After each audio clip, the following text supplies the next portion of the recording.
भारतीय युवक ऑस्ट्रेलिया जा रहे हैं, लेकिन वो ईरान पहुंच गए। युवकों के परिवार वालों का दावा है कि ईरान में तीनों लड़के पाकिस्तानियों के चंगुल में फंस गए। ऐसे में हमारा आज का तीसरा सवाल इसी से जुड़ा हुआ है और हमारा आज का तीसरा सवाल यह है कि युवकों के अपहरण में क्या है पाकिस्तान का कनेक्शन। लड़कों का ईरान में अपहरण हुआ, लेकिन फिरौती की रकम जिस खाते से मांगी जा रही है वो पाकिस्तान का है, यानी कि इस पूरे मामले में पाकिस्तानी नेक्सस की संभावना से इनकार नहीं किया जा सकता।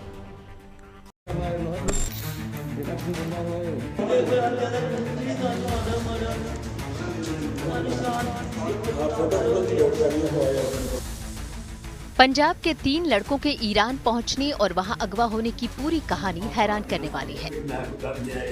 दरअसल पंजाब के 3 अलग अलग शहरों के युवकों ने होशियारपुर के एक ट्रैवल एजेंट से विदेश जाने के लिए संपर्क किया।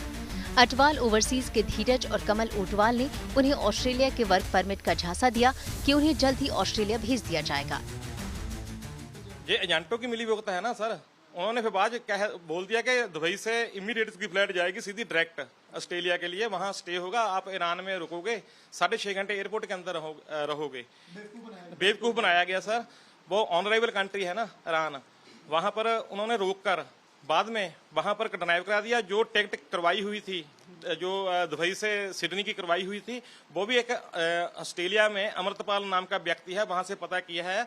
उन्होंने पैसा ले लिया, जब पहुंचे ना ईरान तब ही कैंसिल मरवा दी। लेकिन एजेंट्स ने पैसा लेने के बाद लड़कों को डंकी रूट से ऑस्ट्रेलिया भेजने का प्लान बनाया। दिल्ली से ऑस्ट्रेलिया के प्रमुख शहरों की सीधी उड़ान के बाद भी लड़कों को पहले दुबई भेजा गया।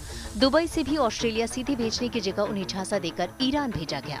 परिवार वालों का कहना है कि 2 बार ट्रैवल एजेंट्स ने ऑस्ट्रेलिया जाने की सीधी फ्लाइट कैंसिल करा दी और उनको ईरान जाने के लिए मजबूर किया गया। एजेंट की फोटो है और बहुत 2 भाई है, एक लड़की है उनके पास, साथ सविता अटवाल ओवरसीज के नाम पर काम करते हैं। हाँ जी, ये एजेंट है। 2 भाई है दोनों।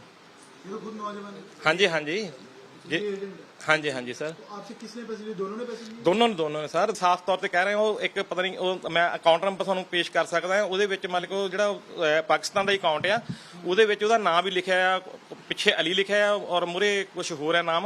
मैं ਤੁਹਾਨੂੰ अकाउंट भी दे देना जी। लड़कों से कहा गया कि उन्हें ईरान में एक दिन रुकना होगा।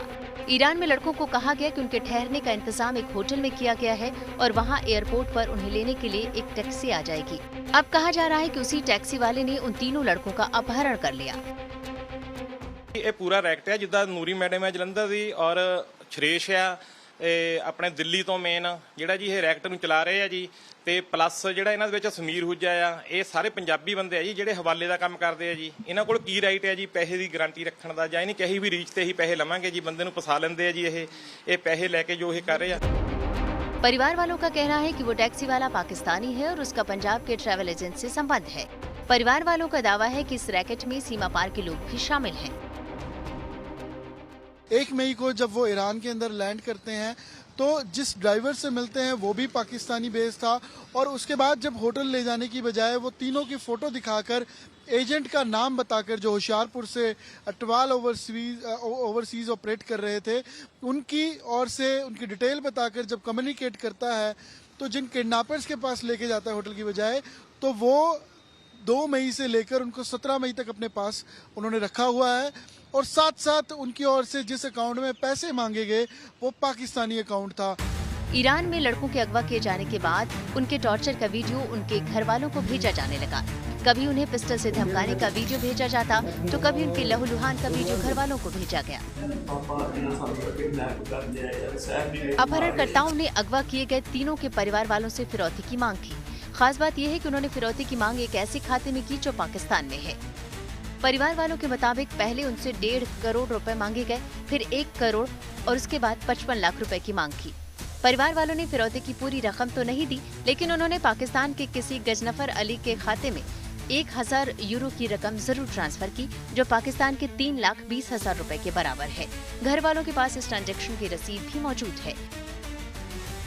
गजानफर अली करके नाम का शख्स था जिसके अकाउंट में पैसे मांगे गए और 1000 यूरो यानी कि पाकिस्तान का 3,20,000 ट्रांसफर भी किया गया, ताकि 17 मई तक, क्योंकि ये बात आ गई थी कि अगर उनको पैसे ना मिले किडनैपर्स को तो वो तीनों युवकों को मार देंगे। लेकिन परिवार उनकी सलामती चाहता था। किडनैपर्स को भरोसा देने के लिए कि पैसे उनको मिलेंगे, 1000 यूरो ट्रांसफर किए गए, लेकिन उसके बाद से संपर्क हालांकि नहीं है। लेकिन इन सब के बीच चिंता की बात यह है कि पिछले कुछ दिनों से अपहरणकर्ताओं के कॉल आने बंद हो गए हैं और पिछले करीब 10 दिनों से उनके अपने लड़कों से बात नहीं हुई है। ऐसे में उनको अपने बच्चों की चिंता सता रही है। इस मामले में पाकिस्तानी वो ड्राइवर हो, जो किडनैपर जिनमें से कुछ पंजाबी पाकिस्तानी बोल रहे थे, और साथ साथ ये अकाउंट जो पाकिस्तान के गजानफर अली का था, तो इससे बिल्कुल इसमें नहीं माना जा सकता कि कोई पाकिस्तानी लिंक नहीं है, क्योंकि तीनों जो ये डेवलपमेंट थी ये पाकिस्तानी लिंक एस्टैब्लिश कर रहे थे। चंडीगढ़ से अमन भारद्वाज, गुड न्यूज टुडे।